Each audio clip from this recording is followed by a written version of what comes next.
Gitu. Oh, gue punya cerita yang unik juga nih. Gue punya klien dari Wuhan dong. Exactly dari Wuhan. Gimana? Orang asli. Orang asli. Nah, yang orang Wuhan ini dia mau weddingnya di Bali. Ngomong, lu nggak boleh datang ke Bali. Gila nggak? Itu di saat momen-momen si Wuhan itu lagi jadi epicentrumnya si COVID. Awal-awal banget itu. Serem juga tuh fotografer gue dari Wuhan ya. Bener lu.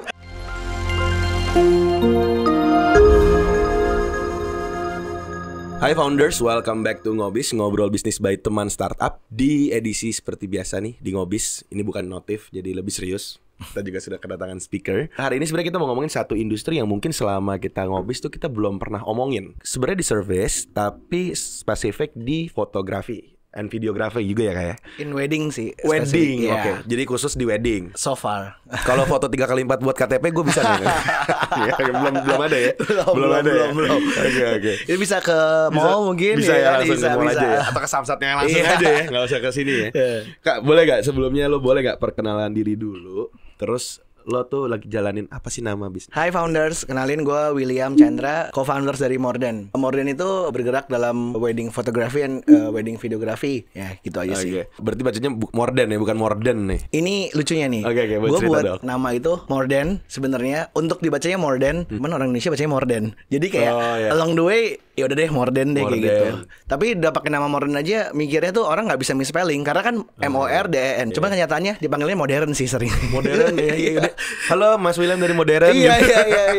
Karena orang Indonesia tuh suka bahasanya baca DER-nya itu suka kebalik. Gitu. Kayak mikir ini modern kayak gitu. Jadi kayak tapi biasa orang tua sih yang kayak gitu. Tapi kalau yang Morden udah tahu kayak gitu. Bacanya sebenarnya Morden cuman di banyak yang bilangnya Morden. Jadi ya sama aja lah, it's okay lah. Ini dari tahun berapa sih? Gua bareng partner itu dari 2014 sih. 2014. Yes. Sebelumnya itu belum di wedding. Cuman emang di foto. Kebetulan partner gue itu emang fotografer. Guanya lebih ke marketingnya. Terus kita berdua waktu itu basically awalnya itu ngejalanin yang company lah, restoran lah. Pokoknya yang komersial.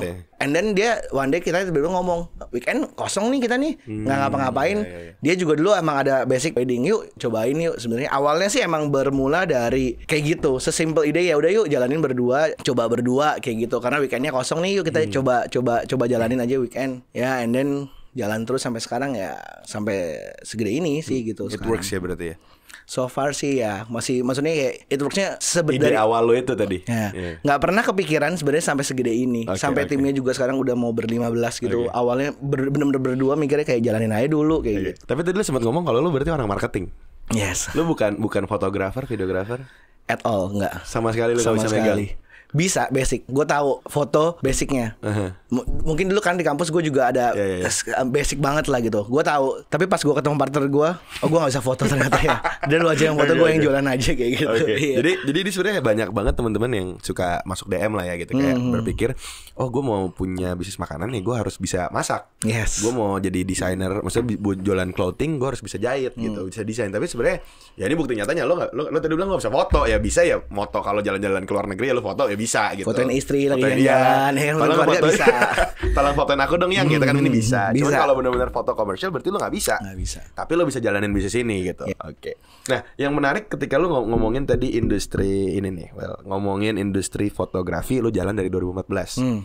Apa yang membuat lo waktu itu kayak gue mau tap in di industri wedding yang kalau notabene ini correct me if I'm wrong, pemainnya itu lagi dan mereka udah punya chain masing-masing. Betul sekali. Iya kan? Jadi kalau fotografernya ini udah dapat kartunya belum kan? Udah dapat bunganya belum, dekornya. Jadi itu lagi. Iya benar. Nah, lu datang 2014 yang notabene siapa ini William dari fotografi komersial Morden tuh.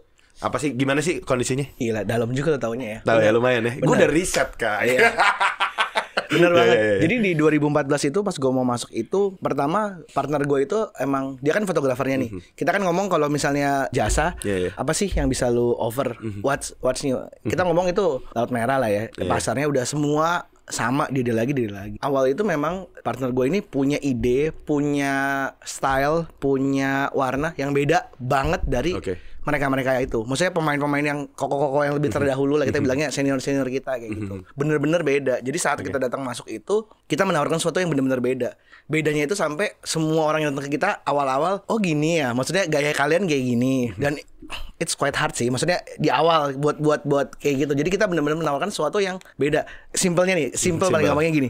Kalau dulu semua orang foto misalnya pre-wedding atau wedding, semuanya tuh kayak cerah, bright gitu warnanya. Sedangkan kalau kita gayanya lebih calm, lebih mood, lebih dark mungkin. Jadi kayak gayanya tuh bener-bener kayak lampu cuman dari satu sisi kayak gitu-gitu. Mungkin kalau sekarang kayak ya jujur itu udah banyak mungkin semua gitu. Tapi di tahun 2014 kayaknya di Jakarta especially ya kayaknya belum gitu. Jadi di situ di momen itu sih yang kayak bedanya di situ ada sih. Ada keunikan sendiri lah ya. Benar. Keunikan sendiri yang lo hadir di situ gitu. Benar. Jadi kayak kita ngerasa oh kita bisa nih di sini nih karena emang partner gue fotografer itu dia emang yakin dan dia memang stylenya kayak gitu dan dia bisa nunjukin kalau ini bisa loh. Misalnya kita bisa kayak gini loh. Gue sebagai marketing di awal jualannya iya susah pastinya. Bener banget. Edukasi itu ke klien yang kayak maunya cerah di taman datang ke kita bawa foto orang nggak apa-apa itu normal. Maksudnya kayak reference. Tapi dia bilang mau kayak gini exactly. Oh nggak apa-apa kita fotoin kayak gini. Cuman boleh ya kita fotoin pakai style kita. Nanti kita kasih juga yang kayak gini. Dari situ tuh maksudnya kalian mulai kayak ih bagus ya ternyata kayak gini. Dari situ mulai lah growing lah. Orang mulai kenal lah kayak gitu. Jadi lo punya idealis sendiri, taste sendiri, tapi lo juga melihat waktu itu ya sulit juga kalau gue mau, pokoknya harus gelap gitu. Ya kita butuh duit, pastinya ya bisnis. Ya, lo mau apa ya gue kasih, tapi gue tetap ada idealisme gue. Mau nggak lo coba? Itu yang kita coba tawarin sih. Karena kalau misalnya gini, kita punya ide, oke, gaya kita kayak gini. Cuman gak ada yang pakai, gak ada yang lihat juga ngapain kayak gitu kan. Kita tetap kayak oh oke, ini yang kalian mau. Tapi ini yang kita punya loh. Kita over ini loh yang bedain kita loh. Kita kayak gini loh segala macam. Dan ya dari situ barulah kebentuk pasarnya, klien juga mulai kayak oh ngerti lah kayak gitu. Gue boleh nanya nggak sih, ini sebenarnya nggak ada di list questions. Nggak apa-apa. Tadi lu sempat ngomong juga sedikit kayak koko terdahulu. Sebenarnya kalau industri foto wedding ini tuh ada nggak sih kayak oh fotografer ini taste-nya lebih ke Jakarta Barat, ini lebih ke Jakarta Utara. Kalau yang Jakarta Selatan lu nggak mungkin. Itu bukan klien, itu bukan customer gue karena memang beda taste. Benar. Itu bahasa halusnya tadi. Research lagi nih. Iya benar. Itu benar. Ada kecenderungan kayak gitu. Maksudnya kita ngomong fotografer dulu ya. Karena kan yang lain tuh juga banyak sebenarnya. Ada kecenderungan kayak gitu memang untuk klien-klien yang ini. Paling gampang kebaginya gini. Wedding ani itu paling gampang kalau kita ngomong ada yang traditional and international. Itu yang paling simple. Enggak, karena itu juga udah punya pemain besarnya sendiri lah yang terdahulu kalau kita ngomong yang emang udah berapa tahun ya, lebih dari 15-20 tahun mungkin di industri ini kayak gitu. Nah, memang kebagi.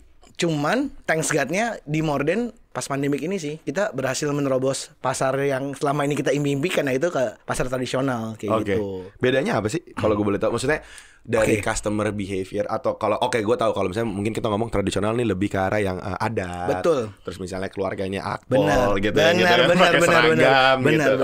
Kalau mungkin yang di Jakarta Barat lebih kayak lebih adat Chinese misalnya. Atau misalnya lebih pengennya kayak di Eropa gitu-gitu. Itu gimana sih? Treatmentnya sebenarnya kalau dari kliennya sendiri sih beda-beda. Cuman bedanya tuh nggak sampai beda banget ya, karena masih culture-nya tuh sama-sama Indonesia sih sebenarnya. Cuman in details-nya mungkin bedanya kalau kayak misalnya akpol atau enggak yang lebih internasional gitu, biasanya lebih formal memang. Jadi kayak pas lagi technical meeting atau enggak pas lagi ketemu kliennya, biasanya harus lebih formal, betul.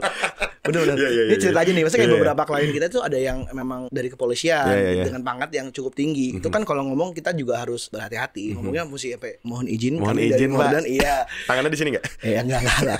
Cuman ngomongnya sampai seperti itu. Terus kalau misalnya dari customer behavior bedanya sih enggak sih, karena basically kan mereka pakai kita, mereka tahu nih services kita di fotografi dan kita emang akan memberikan seperti ini. Treatment kita tetap sama sebenarnya. Cuman ya detail-detail kecil yang beda dan kalau nggak ada yang terlalu signifikan sih. Cuman bedanya tetap ada. Cuman kayak ya gitu lebih formal. Yang mungkin lebih santai ngobrolnya. Ya yang biasanya mungkin suka bercandanya lebih gimana. Kalau yang itu mungkin bercandanya juga agak beda kayak gitu. Karena ya beda inilah, beda culture lah mungkin. Tapi output hasil dari foto, video beda nggak taste-nya menurut lo? Jujur pasti beda. Beda ya? Kenapa? Karena kalau tradisional itu detailnya banyak banget. Dan itu kalau buat foto dan video itu asik banget. Contoh aja nih, budaya di Indonesia itu banyak banget yang tradisional. Misalnya akadnya pagi, adatnya Palembang. Pas malam pernikahannya adatnya Jawa. Itu beda banget. Baju bride-nya beda, baju groom-nya beda. Dan itu buat kita kayak jadi keren gitu. Karena detailsnya tuh banyak banget bedanya. Jadi kayak kalau fotonya kalau internasional mostly paling ganti dressnya cuman beda dikit. Kalau nggak jasnya dicabut panjangnya. Iya, dasinya pagi ini malamnya bow tie kayak gitu kan kayak dikit ya minor kayak gitu. Tapi kalau yang kayak adat gitu biasanya lebih detailnya lebih banyak, dan itu kita sering ngomong gitu di anak-anak, kerennya Indonesia tuh kayak gitu. Jadi kayak oh ini culture-nya ini. Oh belum weddingan orang Batak tuh juga seru banget. Baru mau gua pancing tadi. Kita pernah nyokap gua Batak soalnya. Wah, mantep. Makanya orang Batak biasanya kapok dan merit lagi. Datang kan sekeluarga kan. Rame. Bapaknya dulu ya kan, rame dari depan. Iya, joget dulu nih. Iya. Kasih ulos, balik lagi. Iya. Mahal tuh charge-nya tuh banyak order. Berapa kita pernah sih berhari-hari, nggak sehari kan? Bener. Tapi kalau tadi yang selatan sama barat yang lebih banyak duit yang mana? Nggak usah dijawab. Semuanya banyak. Semuanya banyak ya? Ada aja. Banyaknya ada aja. Cuman memang yang lebih nawarnya nggak sengit yang di sebelah selatan sih. Nawarnya nggak lebih sengit. Lumayan halus sih jawabannya ya. Kalau itu agak sengit ya. Agak sengit ya. Udah biasa lah. Maksudnya bukan sengit kali ya, lebih ada ininya ya, cost benefitnya lebih tajam kali ya. Bisa bonus apa lagi nih? Iya. Tapi itu umum ya. Biasa itu mah. Ini sebagai fotografer wedding juga bagaimana Mas? Bener nggak itu Mas? Bener kan? Tambahin lah dikit-dikit kayak gitu. Bisa lah bonus pakai drone. Bener. Drone-nya kan beli, nggak gratis Bu. Drone-nya beli. Iya. Bener. Oke. Nah, tapi kalau misalnya kita ngomongin tentang waktu lu dulu sampai sekarang 2014, lo jalan 15, 16, sekarang udah 2021. Apa yang terjadi ketika 2020 tengah sampai 2021 itu wedding ditiadakan apa segala macam? Apa sih yang lo lakuin kalau gue boleh tahu? Kayaknya nggak cuman bisnis di bidang gua lah. Betul. Ya. Semua pasti bisnis. Pertanyaannya pasti kayak gitu. Tapi kalau di gua spesifik sih, gua punya cerita berkesan banget di awal pandemi mulai itu di seluruh dunia actually. Jadi waktu itu tim kita ada yang lagi pergi ke Europe, lagi benar-benar pre-wedding ke Europe, terakhirnya di Swiss kalau nggak salah. Dan mereka harus terakhir pulangnya dari Paris. Jadi kan harus naik mobil gitu ke Paris, dari Swiss baru pulang kayak gitu kan. Flightnya karena beli dari situ. 3 klien, pokoknya lupa deh, kayak 2 klien. Ini klien terakhir. Sepanjang pre-wed, sepanjang mereka di Europe, gue udah kontekan. Gimana kondisi gini-gini. Awal-awal kan enggak lah ya. Aman lah, gini nggak bakal kenapa-napa. Terakhir wah itu deg-degannya banget. Karena mereka bilang, kita di Swiss nih. Kalau tadi baca berita, border udah ditutup. Dari Swiss mau ke Paris pokoknya nggak bisa kayaknya. Yakin. Soalnya tiket udah beli. Gimana? Diskusi panjang lebar, beliin tiket baru. Dari situ pulang pakai Thai Airways, nyampe Thailand baru balik lagi ke Indonesia. Tapi dari Swiss bisa keluar kalau yang ditutup bisa. Border darat. Darat kan kalau di Eropa kan darat kan kayak gitu. Jadi udah nggak bisa crossing border lagi. Itu ada tim lu juga di situ. Itu di situ ada 3 orang. Sorry 4 orang. Fotografer, videografer, 1 asisten sama 1 makeup artist. Partner juga makeup artistnya kan. Nah, berempat ini kalau nggak bisa pulang gue ngomong apa ke orang tuanya. Berapa bulan di Eropa. Di Swiss ya. Itu karena pemerintah Indonesia juga ngomong. Kalau nggak salah itu udah mau kayak hari terakhir, ayo yang orang Indonesia mau pulang cepetan pulang. Kalau nggak kita tutup nih. Yang dari luar udah nggak bisa masuk dulu sementara. Karena kan awal-awal Maret 2020 itu kan kita nggak tahu nih COVID kayak gimana kan, bener-bener segitunya gitu. Ya udah terus beliin tiket, angusin tiket yang di Paris itu kayak ya mau nggak mau gimana. Taruhannya waktu itu nggak pulang. Bisa jadi temennya Mbappe dia di Paris setahun bro. Berapa lama tuh nggak buka berarti? Dari Maret kan tuh, udah dari situ tuh. Kena loh, banget. Nggak cuman gue sih. Banyak cancel nggak? Bukan cancel, reschedule kebanyakan. Oke, reschedule. Cancel ada, ceritanya juga banyak sih. Banyak ya? Banyak kayak sakit-sakit hatinya ada lah ya. Iya, gue lebih ngertiin klien gue sih. Dari bulan Maret sampai bulan Agustus nggak salah ya. Maret sampai Agustus. For the first time dari kita jalan bisnis ini di 2014 sampai sekarang, ya nggak ada klien. Bener-bener nggak ada. Ada, dikit. Kalau mau cerita sebenarnya ini mereka agak sedikit melanggar, cuman ya nggak apa-apa. Mereka kayak tetap pemberkatan di rumah. Iya. Soalnya gue ngerti juga sih. Soalnya mereka kasihan, beberapa tuh kayak nggak bisa. Nggak bisa ditunda. Banyak alasan yang nggak bisa buat mereka tuh menunda pernikahan mereka gitu. Jadi kayak banyak yang kayak yaudah deh, tadinya misalnya mau di hotel kita rekaman dulu deh, kita pemberkatan dulu aja di rumah kayak gitu segala macam. Ada beberapa sedikit, tapi kayaknya sampai bulan nggak sampai Agustus deh, Juni atau Juli gitu kita baru ada lagi. Karena buat 2-3 bulan itu kan waktu itu bener-bener kayak masih nggak jelas ya soalnya. Semua bener-bener kayak everything stop gitu loh. Apalagi kita nih istilahnya wedding industry yang notabene kan nggak sepenting itu, bisa tunda-tunda lah. Maksudnya semua orang masih ngeraba nih harus gimana. Jadi ya gila banget sih itu sih. Yang bener-bener kayak untuk pertama kalinya nggak ada klien kayak bingung. Gak perlu pelajari sebelumnya yang menghadapi situasi itu kan. Di buku juga nggak ada sih krisis yang ini. Mungkin ada tapi kayak semua orang nggak mungkin lah pandemi lagi 100 tahun lalu ya nggak kejadian. Apa yang lu pelajarin waktu itu sampai kayak oh ini sudah tidak apply lagi sekarang? Sebelum misalnya dulu misalnya bisa begini, sekarang enggak. Yang paling berbeda di industri lo. Bagus nih pertanyaannya nih. Yang dulu, tapi ini kita ngomong masih dalam masa pandemi ya. Gue nggak tahu ini bakal berubah atau enggak. Dulu itu kan kalau orang wedding itu misalnya kayak rame banget orangnya. Sekarang kalau fotografer dan klien yang ngeliat di wedding, maksudnya kayak di satu tempat dan ramai banget, kalau kondisi sekarang itu pasti kayak nggak mungkin sih. Semuanya malah kayak takut gila ini semua udah di swab atau belum atau gimana. Karena kan kalau apalagi kalau yang makan semuanya buka masker segala macam itu kayaknya susah. Maksudnya kalau sekarang ngelihat kalau masih kondisi kayak sekarang itu berat. Cuman kalau misalnya bisa balik lagi, that's good sebenarnya. Kalau bisa balik lagi kayak gitu. Iya. Tapi kalau itu kejadian sekarang, gue juga takut soalnya kalau tim gue kenapa-napa kan. Panjang soalnya urusannya. Benar. Dan kan mereka ya balik lagi ini kan udah personal kayak sakit dan segala macam sih kayak gitu. Oke. Tapi kalau kita balik nih di saat pertama kali pandemi, lo sebagai orang marketing lah ya, sebagai pemilik juga, sebagai co-founder sebagainya. Apa sih yang lo lakukan untuk bertahan hidup? Jadi di saat itu jujur yang selalu gue assess kayak si COVID-nya sendiri sih. Pertama ini apa sih? Ini bakal berapa lama sih? Ini nextnya gue harus gimana sih kayak gitu loh. Terus dari situ mungkin sebulan kali gue mikirin dan ngelihat kondisi kayak gitu. Di bulan kedua kayaknya gue udah mulai tahu nih gue harus ngapain. Karena di saat awal-awal COVID itu yang terjadi itu dari sisi klien nih ya. Kalau cerita dari sisi marketingnya, semua klien panik. Dan kita ngerti banget dan di saat itu kita belum bisa memberikan jawaban yang kayak oke, harus begini ya gitu. Karena kita masih coba mikir terus nih berapa lama. Mungkin kalau misalnya dari sisi klien yang kita waktu itu offer kayak gini. Oke, kamu boleh di schedule. Nggak akan kita kenain biaya. Kita ngerti pandemi ini kayak gitu. Kalau tanggalnya available buat kita weddingnya, kita akan gas, kita akan lakuin pasti. Sampai kapan? Coba ya sampai akhir 2020. Siapa tahu ini kan sampai lebaran awalnya kan gitu. Kan ada bahasa kayak gitu. Kita coba dulu sampai 2020. Tapi kalau nggak sampai 2020, kita ngobrol lagi, kita lihat. Maksudnya ini nggak sekaku ini gitu. Itu dari sisi klien. Terus kalau dari sisi kitanya, ini emang nggak tahu emang kebetulan atau emang apa. Jadi dari tahun 2020 itu kita emang lagi bangun studio baru, studio indoor. Jadi kayak kita lagi bangun studio baru. Dan saat lagi pandemi, akhirnya gua gas studionya. Cepetan jadi nih, harus cepetan jadi. Kenapa? Karena gua tahu nih kalau orang mau pre-wed, kalau kita mostly memang banyaknya ke luar kota, luar negeri kayak gitu. Maksudnya kayak ke alam gitu, nggak mungkin. Udah susah ya. Nggak mungkin banget. Di awal itu nggak boleh keluar rumah, even boro-boro keluar kota, keluar negeri, keluar rumah aja nggak boleh saat itu.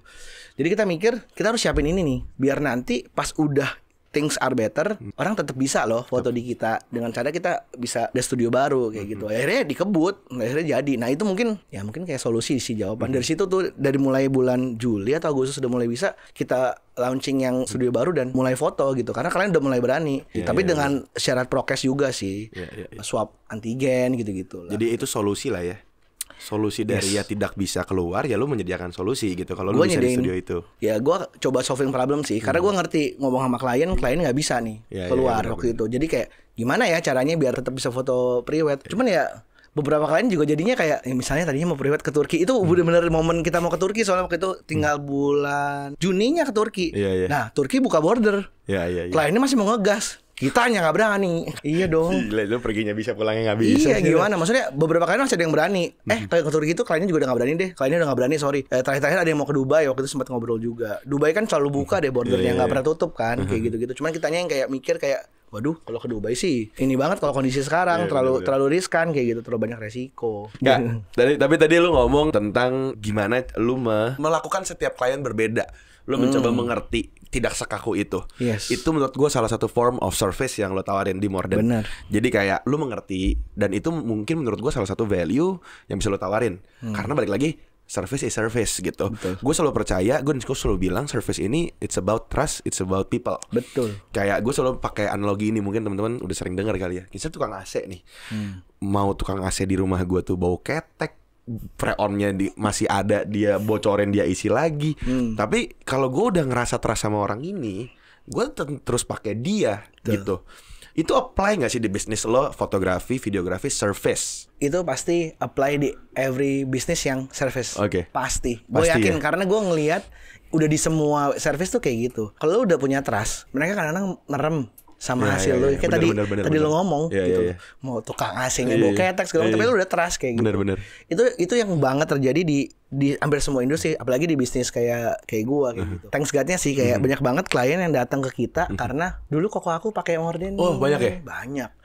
Cici aku bridesmaid-nya dulu, bridesmaid-nya brides atau enggak ini. Jadi kayak banyak banget yang kayak gitu dan itu bener-bener works kayak gitu. Karena di bisnis ini trust, value orang dan bisa dipercaya. Itu bener banget. Kayak itu yang pasti akan dipegang dan orang akan ngomongin itu terus deh.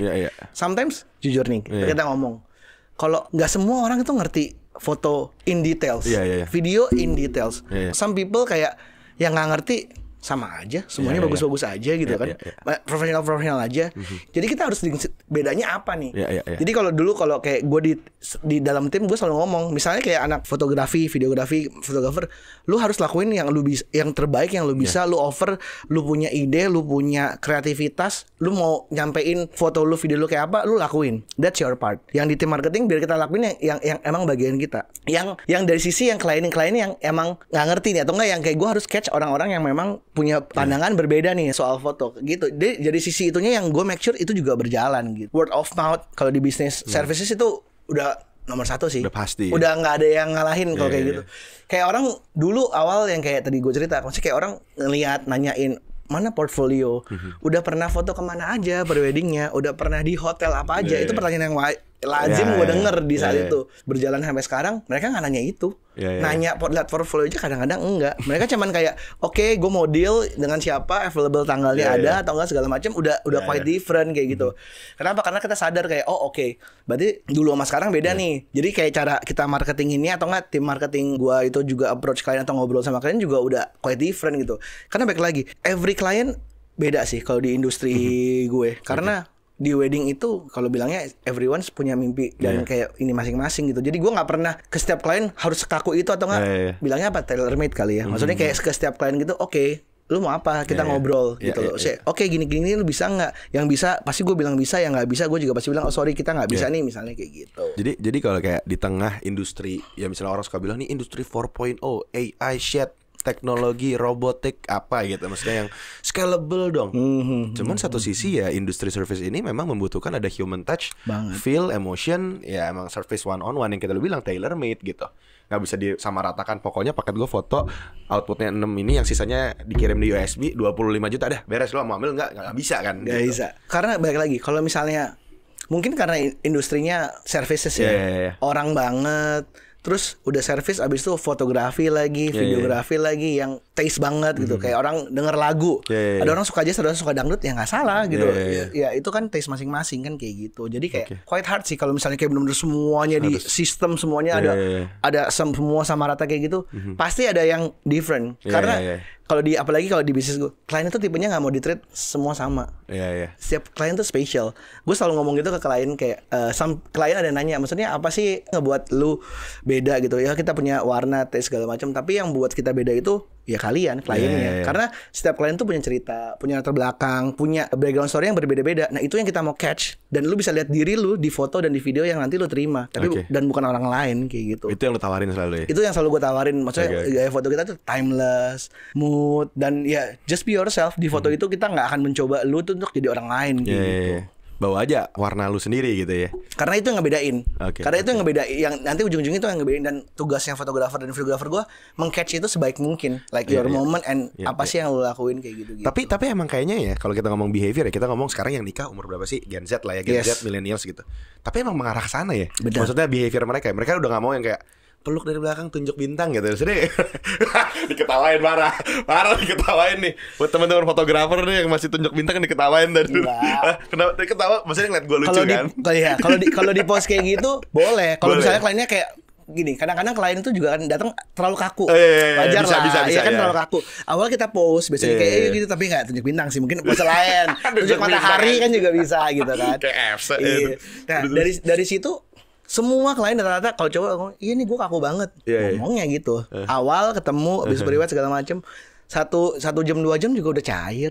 Soalnya kenapa? Kan ya sama orang. ngobrol. Selama foto diajak ngobrol. Kalian gimana pacarannya gini-gini. Kan orang kalau udah nyaman juga ya udah santai aja lu gitu. Lu gak kayak lagi 1, 2 gitu ya. Enggak benar-benar di pos gitu. Ayo kalian jalan gandengan, kalian gandengan gimana sih? Gandengan tiap orang beda loh, jangan salah. Serius? Kalau kita kayak sering lihat foto gitu kita tahu, oh ada yang cowoknya di depan, ada yang ceweknya di belakang, ada yang kiri kanan, beneran, ada yang pegangnya gini, ada yang pegangnya kayak gini, ada yang ngerangkul kayak gitu-gitu. Nah, itu yang ngebuat beda kita setiap foto sih gitu. Kan kadang-kadang misalnya kita foto ada prewed ke let's say ke overseas gitu, ke Europe atau kemana, kan mungkin spotnya beberapa sama. Yang ngebuat beda apa? Ya kliennya. Orangnya. Selain baju ya harus kliennya yang emang mereka yang kayak ya jadi diri mereka gitu yang kita catch di situ. Itu sih kayak gitu. Tadi lu sempat ngomong word of mouth udah paling gokil buat lo sekarang. Tapi mungkin gue mewakili teman-teman yang lain yang mungkin bisnisnya serupa sama lo. Lo gak adil, lo ngomong gitu karena lo udah jalan. Ini gak applicable buat gue. Iyalah lo abangnya udah pakai lo, kakaknya, cicinya siapa segala macam. Buat orang-orang yang baru mulai, menurut lo apa yang lo lakukan dulu pertama kali? Apa sih yang sebenarnya menurut lo yang bisa lo marketing gitu? Kalau cerita nih awalnya gue jalanin si Morden itu, tadi gue disinggung dikit kali ya di awal tuh yang emang berat dan apalagi gue coba nawarin warna yang berbeda, mood yang berbeda, style yang berbeda gitu. Yang gue lakuin sih awal memang ini gue cuma bisa cerita dari perspektif gue karena menurut gue strategi marketing and everything nggak ada yang semua sama and in every business you can do it kayak template-nya gini loh. Lo kalau mau jadiin marketing yang sukses menurut gue nggak sih, kayak bener-bener ya beda-beda gitu. Mungkin ada jalannya sendiri atau ininya sendiri. Kalau di gue pas ngejalanin Morden ini awal gue nawarin sesuatu yang beda nih dari style segala macem. Terus yang kayak tadi gue cerita, masuknya awalnya kan sulit. Gue coba terus dan thanks God-nya ada beberapa klien yang mulai percaya. Tapi yang ngebuat gue waktu itu turning point-nya atau batu loncatannya itu friends of gue punya partner gue yang fotografer itu punya temennya itu kebetulan istrinya artis. Istrinya Ringo. Sabai. Mereka best friend banget dari kuliah. Dia mau married. Pas ya. Iya. Udah jadi situ kayak ya udah kita fotoin and then dari situ orang mulai kenal kayak gitu. Dari situ tapi dari situ kita mau udah kasih unjuk warna kita kayak gitu sih. Nah dari situ kita terus maintaining sih. Jadi kalau misalnya ditanya apakah harus ada artis, enggak juga. Cuman mungkin waktu itu cara kita kayak gitu. Dan mungkin balik lagi zaman itu Bright Story baru publish and all the nggak cuman Bright Story kan kayak Weddingku semua sekalian tuh berbarengan mereka kayak di industri itu dan kita tuh masuk di awal-awal itu jadi kayak kita selalu diajak kita barengan jadi kayak it's all connected dan kayak jadi kayak sampai sekarang gitu karena awalnya kayak gitu tapi balik lagi yang paling powerful ya itu word of mouth itu dari situ jalannya tapi kalau ditanya awalnya cara kita sih waktu itu kayak gitu ya itu di terms lo tapi belum tentu itu apply buat teman-teman di rumah balik lagi belum tentu semua bisa tapi kalau ditanya kayak misalnya tips atau apa nggak ada yang kalau gue kasih tau kayak basic banget gitu ya lu lakuin yang terbaik lu delivernya juga service, semua gitu, service pada umumnya aja gitu jadi kayak nggak ada yang dibilang kayak wah beda banget gitu loh. Cuman ya balik lagi karena gue di situ konsisten dengan style gaya dan gue yang deliver and everything juga oke. Gue bangun build momentum juga dan semua toolsnya kebetulan waktu itu sedang berjalan dengan baik. Gue ada pameran Best Story Fair, ada pameran Weddingku apa, semuanya gue ikutin waktu itu. Gue lakuin semua apa yang harus dilakuin di saat itu mau offline. Waduh sampai pameran juga capek-capek gitu, sampai berapa lama segala macam dilakuin semua. Gitu. Dari situ kan terus build trustnya juga kliennya makin growing kayak gitu, makin banyak. Kalau mungkin gue bisa rangkum yang gue lihat adalah lo datang dengan USP, lo punya keunikan, lo percaya sama apa yang lo percaya itu dan lo lakukan itu berkali-kali dan lo memanfaatkan gue melihat lo juga melihat apa ya tren yang ada ya memang kalau ada gue bisa manfaatkan ya gue manfaatin dan ya mau ini jalan apa enggak, mau ini bakal dapat klien apa enggak ya gue akan coba bodo amat gitu urusan nanti deh. Dan ternyata itu works kan semua. Jadinya akhirnya pesan lo nyampe gitu. Betul. Channel-channelnya maksudnya semua hal-hal yang gue lakuin thanks God-nya it works sih. Maksudnya kayak Bright Story semua jalan, yang dari word of mouth jalan, deliver klien-klien juga suka, style gue juga mulai diterima di saat itu. Orang-orang mulai bisa accept. Jadi kayak di saat yang bersamaan kayak semuanya tuh jalan gitu. Bener-bener pas momentumnya juga ya. Balik lagi, gue juga gak ngerti apakah momentum mungkin karena awal-awal ya kita coba buat style itu kan di Jakarta yang memang belum ada belum masih yang kayak tadi kita awal kita ngomong style-nya masih begini nih gitu. Gue coba yang beda gitu. Itulah perbedaan yang lu bawa ya. Ya, gue pengen tahu sih sebenarnya kayak kalau kita ngomong wedding ini ya gue juga mencoba tanya ke beberapa orang gitu, para vendor wedding. Gue nggak tahu lo mau menjawabnya seperti apa gitu. Banyak vendor wedding nih yang khususnya buat target market A ke atas. Ini sangat bermain dengan gengsi dan emotion si clients. Ya kan? Itu working gak sih? Atau menurut lo kayak ya memang customer seperti itu? Atau Atau gimana sih menurut lo? Kan kalau kita cerita kayak kenapa sih gengsinya ada? Oh karena orang kelas A ngelihat temennya, ngelihat kalau kecilnya nonton Disney, pengen kayak Aurora nikahnya, pengen ini pengen nono gitu. Pas dia datang ke vendor, terjadilah gitu. Maksudnya memang ya lu mau, you have the money, let's do it gitu. Atau gimana menurut lo? Ya benar, kurang lebih yang lo ngomongin itu semua. Semua klien itu punya mimpi, bukan mimpi ya, mungkin kayak preferensi. Yes, yang berbeda. Iya. Jarang orang yang datang ke kita atau ke mau wedding belum tahu apa-apa. Jarang. Iya. Mostly udah tahu, at least bride-nya lah. Biasanya kan. Groomnya ya ada juga beberapa yang emang ini. Cuman emang biasanya bride memang. Dan kalau kita tadi ngomong gengsi and everything, gue nggak bisa membantah kalau itu betul. Iya. Kayak let's say nih, kalau misalnya lu, let's say ya gue balik lagi, gue bisa contohin klien gue. Misalnya kalau klien Murin itu memang mostly pasti di hotel, 5 stars, kayak bintang-bintang 5, hotel-hotel yang kita tahu lah semua. Karena kliennya di gimana ya, temennya ngelihat gue pakai gue abis itu di situ, terus temen yang lain juga begitu. Kayak tadi gue ngomong bridesmaid-nya, groomsmen-nya. Rata-rata let's say mereka dulu kuliah di US, di Aussie, ya bareng gitu kan ngobrol, ngomong nyambung pas lagi foto-foto ya mereka juga ya ujungnya pakai lagi. Dan lu udah ngerti kayaknya nih. Kalau di dalam misalnya ngomong di vendor yang ini, vendor baju, vendor makeup, vendor ini venue everything, kalau yang kayak ngomong kelas A, kalau yang ngomongnya ide lagi. Kayak gitu. Even ini gue cerita aja nih. Ya gue tapi nggak sebut brand hotelnya. Dulu tuh ada hotel yang ngelis vendor foto yang boleh masuk ke hotel dia. Oh ya? Yes. Dulu gue nggak termasuk, sakit hati. Abis itu masuk. Ternyata sudah boleh sekarang. Beneran gitu. Beneran sampai segitunya. Jadi emang eksklusivitas itu memang ada di industri itu gitu. Awalnya. Sekarang udah kalau menurut gua dulu awalnya ada. Sekarang udah nggak bisa. Susah lah ya. Karena pilihan banyak. Yes, klien itu sekarang makin mau kasih tahu gue maunya ini. Iya. Gue sering banget, ini juga cerita lagi aja nih. Ini sering banget terjadi, recently juga barusan terjadi lagi, sering banget. Pas lagi wedding deh, vendor fotonya 2. Nah, mungkin tahu juga ya kan 2, 3 banyak. Kenapa? Satu vendor papa mamanya yang udah dari zaman dulu mereka percaya, yang udah ada. Seriously. Dan anaknya misalnya mau pakai gue nih, mau pakai Morden. Jadi anaknya hire Morden lagi. Jadi pas datang fotografer bisa 2, bisa 3. Gue pernah 3. Sampai bingung nggak? Gimana fotonya tuh kayak cuman gara-gara preferensi dari keluarga. Betul. Banyak ya orang kaya ternyata ya. Wah. Jangan tanya itu benar. Jadi kalau nanya gengsi segala macam, gue bisa jawab iya. Gue bisa jawab iya. Cuman terlepas dari itu, gue nggak fokus ke gengsinya si klien ini. Gue fokus ke deliver hasil dan apa yang klien rasain pas dia foto. Maksudnya kayak oke, memang ini si Morden ini sesuai ya sama expectation misalnya kayak emang gue suka nih stylenya and everythingnya tuh terdeliver dengan baik, itu aja. Kalau gengsi balik lagi tuh dari sisi klien ya. Gue nggak bisa ngomong secara belak-belakan dari sisi klien karena ya sebenarnya gue kurang lebih tahu lah. Cuman ya kan balik lagi mereka kan punya. Lagian kan bukan cuman 1-2 brand yang berada di itu ngerti gak? Masih banyak pilihan lain juga gitu. Tapi balik lagi ke preferensi style and everything gitu. Tapi itu benar banget. Tapi tetap ada ya itu ya. Ada banget kalau gue bilang. Iya.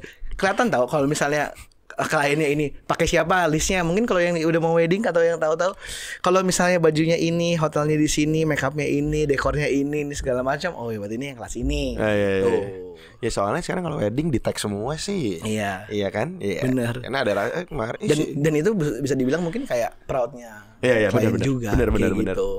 That's why beberapa klien gue itu bahkan kayak ngomong secara langsung nggak langsung kasih tahu kayak kalau mau ngepost ini IG gue gitu. Di Morden kayak gitu. Maksudnya kan di kita ya followersnya nggak banyak-banyak amat sih. Cuman kayak buat mereka itu juga mungkin pride ya that's it. That's why kalau di gue sendiri jujur tim buat yang ngurusin sosial media gue itu sangat jeli akan hal itu. Karena dia kita aware juga akan hal itu. Kita selalu coba cari semua vendornya yang terlibat dan kita selalu make sure untuk ngepost foto yang style kita. Cuman hampir setiap klien, semua klien saya gue yakin kita pernah ngepost 1 foto at least kayak gitu. Ini last question buat lo nih. Waduh, deg-degan nih gue nih last question. Ini lebih berat yang tadi kan. Yang lebih berat tadi. Soalnya jawaban lo agak politis soalnya. Jawaban aman. Oke, ini terakhir. Boleh gak sih lo share mungkin selama lo jalanin Morden dari awal sampai akhir. Tadi kita udah ngomongin customer behavior orang, kita udah ngomongin tantangan lo gitu. Ada gak sih satu momen atau satu klien yang buat lo membekas gitu, kayak antara mereka dia tajir banget atau BM banget, atau ternyata wah nggak jelas bos fotonya di Antartika gitu, atau apa sih yang menarik dari lo jalanin Morden selama ini dari klien? Jujur ya, kalau di pernikahan itu banyak banget dramanya dan gue nggak bisa cerita beberapa yang personal sih. Kalau menurut gue kayak buat ke kliennya gitu loh. Maksudnya kayak buat ke klien. Mungkin kalau lu tanya yang membekas tuh, gue pasti inget banget klien pertama gue yang ke overseas misalnya. Gue inget banget itu. Senengnya kali ya pertama kali. Iyalah, pertama kali nggak pernah. Jujur pertama kali gue ke luar negeri itu bareng klien itu foto di overseas itu gue langsung ke Europe waktu itu. Dan gue nggak punya portfolio sama sekali. Lu juga nggak tahu tuh ya. Gue nggak tahu foto di mana. Klien gue yakin kalau dia one day nonton dia juga tahu, gue nggak tahu. Dia juga nyari, soalnya kita nyari bareng. Beneran gue nggak tahu gitu. Dan dia punya ekspektasi, pasti dia punya ekspektasinya. Ya ini masih baru, gue tahu kalau lu nggak tahu gitu kan di saat itu. Itu membekas banget buat gue.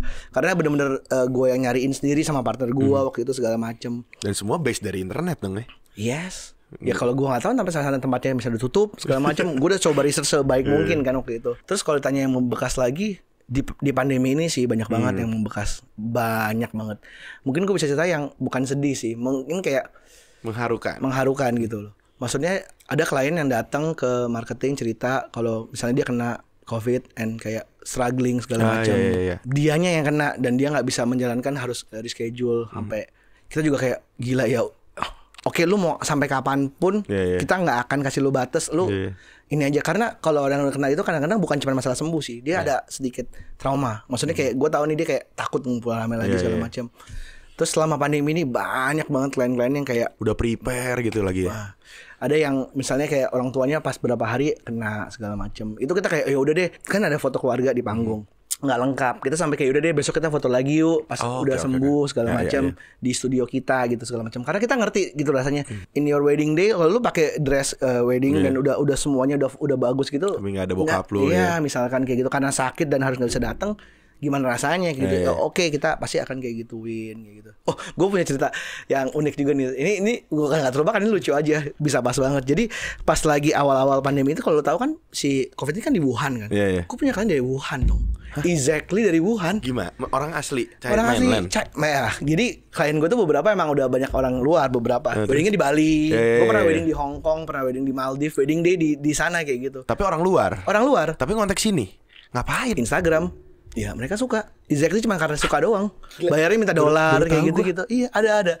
Bahkan tuh harusnya kita wedding ada di Austria, Vienna. Di tahun ini, tahun 2020 kemarin. Tapi kan pandemi. Tapi kalau itu orang Jakarta. Oh iya. Kalau itu orang Jakarta, dia mau weddingnya di sana gitu. Ya nggak bisa juga, di schedule juga. Nah yang orang Wuhan ini, dia mau weddingnya di Bali. Ngomong, lu nggak boleh datang ke Bali. Hotel langsung bilang lu nggak boleh datang ke Bali. Gila nggak? Itu di saat momen-momen si Wuhan itu lagi jadi epicentrumnya si COVID. Awal-awal banget itu. Jadi fotonya di studio lu kan? Nggak jadi ya, nggak bisa datang gitu. Ya, itu sih kalau cerita iya, beneran Wuhan. Exactly Wuhan. Kalau kayak oke, gue dari China, dari Shanghai, dari mana? Oh ya, udah kan China. Ini dari Wuhan, exactly dari Wuhan. Terus yang nggak bolehin si ininya sendiri, venue-nya sendiri yang nggak bolehin. Dari Wuhan pas banget gue bilang. Serem juga. Terus fotografer gue dari Wuhan ya. Bener lu. Kan masih kaget kan waktu itu kan belum ngerti kan kayak gitu. Iya, selama pandemi ini sih macam-macam sih ceritanya. Klien yang begitu gagal menikah juga ada. Banyak ya. Nah itu gue juga sedih sih. Banyak personal issue juga ya. Maksudnya banyak yang susah juga diceritain. Karena ya kan mereka kadang-kadang juga gak bisa kasih tahu semua ke kita ya. Dia gak akan ngomong biasanya. Tapi mereka kan kayak kasih tahu misalnya cancel atau kenapa. Kadang-kadang even WO-nya. Dan itu kalau maksudnya gue bukannya seneng tanda kutip karena kan ya baik lagi nih, mungkin ini juga pada tahu kalau misalnya lu udah DP kan nggak bisa balik. Gak cuma gue lah, kayak semua service industry kan kayak gitu. Karena lu udah book tanggal. Ke gue. Tapi kalau di gue buat kebijakan juga nih. Misalnya cerita lagi gue. Gak apa-apa. Misalnya dia cancel karena personal issue and everything. Gue nggak nanya kenapa. Pokoknya lu cancel, oke. Cuman gue akan bisa kasih kredit ini ke lu. Tapi harus choose siapa, yang bride atau groom. Kalau gue gitu, ngerti gak? Jadi misalnya let's say lu udah DP 10 juta. Ngerti. Ya total deal lu misalnya 50 juta. Lu udah DP 10 juta nih. Kayak gitu. Lu for some reason lu gak jadi married. Oke, gak apa-apa. Tapi gue kasih lu kredit. Tapi full tuh balikinnya lu DP-nya. Gue gak full. Duitnya gak balik duit. Gue jadiin kredit. Kreditnya tapi full? Full. Gak lu potong? Gak gue potong. Tapi terserah lu mau siapa yang ngambil. Iya, tapi biasanya beberapa gue kasih jarak tahunnya. Oh iya. Let's say 3 or 5 years kayak lu bisa pakai nih, tapi ke each salah satu doang. sorry nggak satu orang doang nih, siapa kayak gitu. Lu nggak ribet di laporan keuangan lu nembak kayak gitu? Itu gue harus kasih itu karena kalau menurut gue dia udah milih gue tuh for some reason. Oke. Jadi kalau misalnya istilahnya gue nggak mau makan duit orang sih sebenarnya, gue lebih mikir kayak apalagi di tengah pandemi ini kayak ada moral ada bebannya juga ya. Iya kayak kalau dulu gue ngobrol sama partner gue, kita nih kan jadi part of hari bahagia orang nih. Jangan sampai gue tuh nggak mau banget part gue yang harus jadi bagian kebahagiaan ini tuh berubah gitu loh karena masalah uang atau kayak gitu-gitu. Jadi kayak kok gini sih nggak bisa. Makanya gue mencoba mencari solusi untuk kayak yaudah nih lu bisa pakai lagi, tapi ya mungkin salah satu doang lu bisa pakai lagi, dan nanti one day misalkan lu rujuk lagi atau yang lain gue nggak ngerti, itu bukan urusan gue, cuman maksudnya kayak lu bisa pakai lagi kok itu dengan jumlah yang sama, gue potong. Itu menurut gue solusi sih, dan beberapa kalian kayak say thank you kayak oh ya thank you ya gitu. Tapi kalau solusi simpelnya sebenarnya ada sih, bisa jual. Oh langsung jual. Lu merit nih langsung jual over gitu. Yang penting ya jangan sampai dibebankan ke lu kayak pokoknya harus balik gitu. Itu yang lu hindarin nih. Gue nggak mau kayak begitu sih. Yang gue bilang tadi kayak gue kan maunya jadi part bahagia lu, tapi gara-gara ini kan kesannya gue jadi kayak jadi ngerasain lo juga ya. Ngobrol aja kok kayak gitu. Iya gue nggak bisa nih tapi gue minta gini. Biasanya gue kayak kita punya kebijakan kayak gitu sih selama pandemi ini, kayak bener-bener. Soalnya kita ngerti banget this is hard gitu loh buat semua orang gitu loh, buat ngejalanin ini, personal issue, bisnis, apapun lah pasti itu berat. Makanya kita juga coba lebih fair lah intinya gitu. Thank you banget nih. Thank you sharing. Kalau teman-teman mau lihat ini lu di mana sih, portfolio foto lu, atau di website apa di Instagram? Ada di website, ada di www.morden.co. Morden.co. Di IG-nya juga @morden.co. Oke, morden.co juga di Instagram. Nah, pada mikir tuh Morden namanya morden.co, padahal enggak, padahal itu belakangnya website gua. Karena copy doang. IG-nya enggak bisa Morden. Iya, jadi gua jadi morden.co. IG-nya juga @morden.co. Nah, itu lagi ada promo katanya fotonya sekarang bayarnya pas anak ketiga ya, bener ya? Anak ketiga dan kembar. Kalau nggak kembar, anak ketiganya gratis fotonya. Nggak. Ada kan? Aku baca tadi. Bukan deh, nggak ada ya? Kalau bisa ya. Bayar anak ketiga, gue kapan makan? Fotografer gue gimana? Oke, sekali lagi Kak Belen, thank you. Thank you banget udah mau banget cerita insightful buat gue seneng ngobrol. Thank you. Banyak hal baru yang gue ketahuin juga, dan pastinya teman-teman juga tahu hal banyak lah ya, hal-hal baru yang memang langsung dari orang yang ngejalanin gitu. Sukses terus buat Morden ke depannya dan partner semuanya, apapun yang jalanin. Semoga kita bisa ngobrol lagi di lain kesempatan. Thank you Kak. Thank you teman-teman. Kita ketemu di episode selanjutnya. Bye bye.